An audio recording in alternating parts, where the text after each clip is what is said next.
Greetings and welcome to you today to this daily Devo on Tuesday, the 30th of July today. One more day to go and we'll be out of this month. Time flies. Today's devotion is entitled Idolatry, and it comes from the Charles Dickens work entitled Bleak House. Has an ominous title to it. There's a bleak house. Idolatry. Mr. Smallweed's grandfather is in a helpless condition as to his lower and nearly so as to his upper limbs, but his mind is unimpaired. It holds as well as it ever held. The first four rules of arithmetic and a certain small collection of the hardest facts. In respect of ideality, reverence, wonder, and other such phrenological attributes, it is no worse off than it used to be. Everything that Mr. Smallweed's grandfather ever put away in his mind was a grub at first and is a grub at last. In all his life, he has never bred a single butterfly. The father of this pleasant grandfather of the neighborhood of Mount Pleasant was a horny-skinned, two-legged, money-getting species of spider who spun webs to catch unwary flies and retired into holes until they were entrapped. The name of this old pagan's god was compound interest. He lived for it, married it, died of it, meeting with a heavy loss in an honest little enterprise in which all the loss was intended to have been on the other side. He broke something necessary to his existence. Therefore, it couldn't have been his heart, and made an end of his career.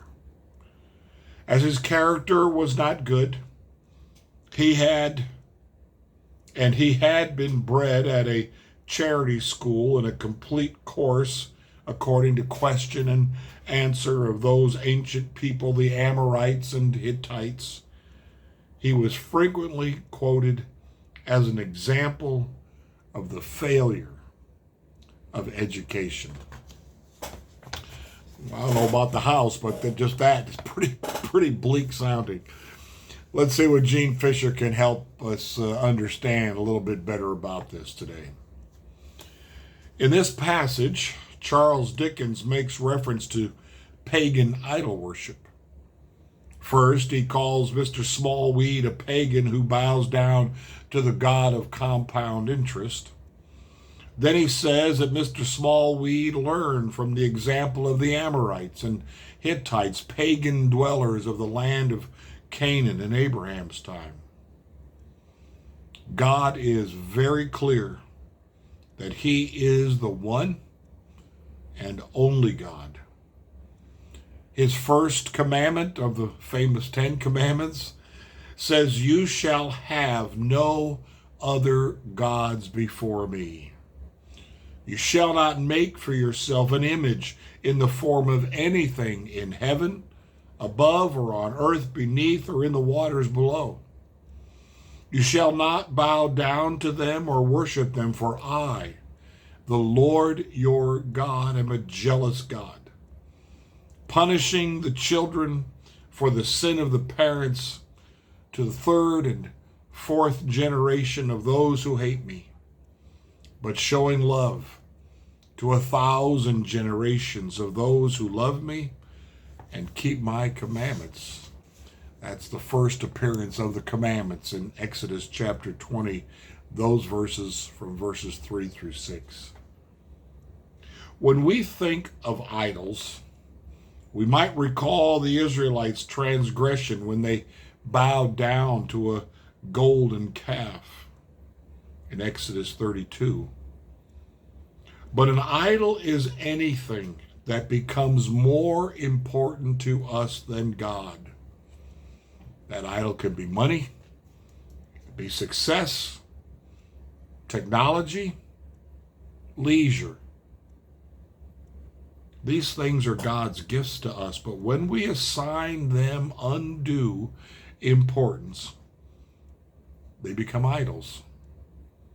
The good news is that when we make God the center of everything we do, He is the only God we need.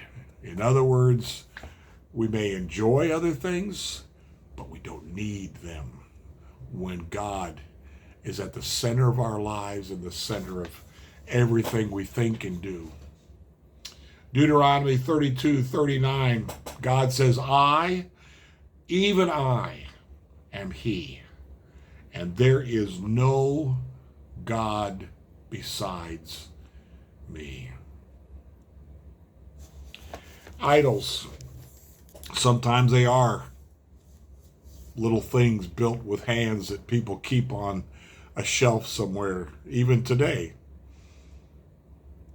Back in Bible times, they were built, oftentimes huge construction, and worshipped, feared, sacrifices brought to them.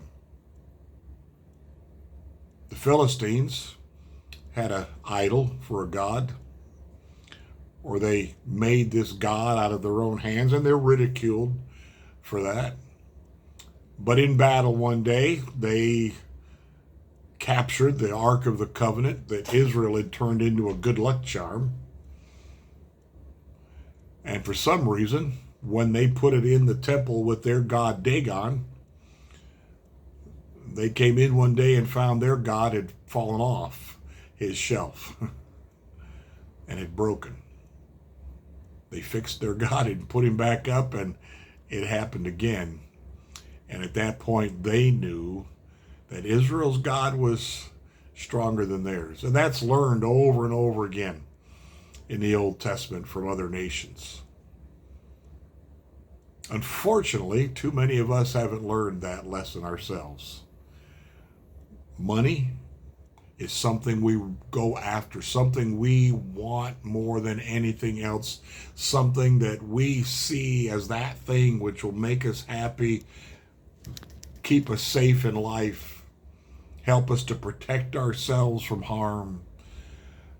Maybe it's an education, maybe it's a particular job, maybe it's a relationship with another person, which we're intended to have. But if they become more important than God, if we put another human, maybe our children, before God, well, then they've become an idol.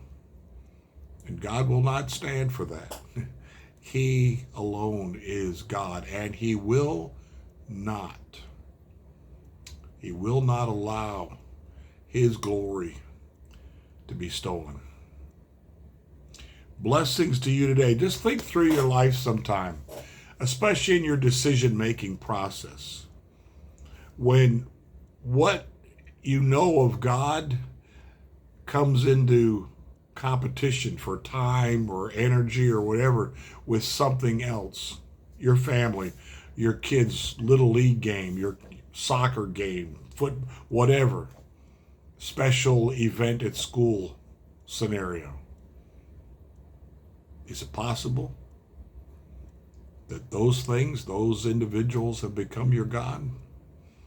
When you make the choice, again, as it's weighed in the balances, and you chose them and that activity before the things of God and God Himself. That's how we test. That's how we know whether we've slipped into idolatry. And we need to make sure we're not doing that. Blessings to you today. Think through the things in your life that you often, where they rank in your priorities, and what, if they collided on the calendar, which would you choose to pursue? What would you give up? Blessings to you today.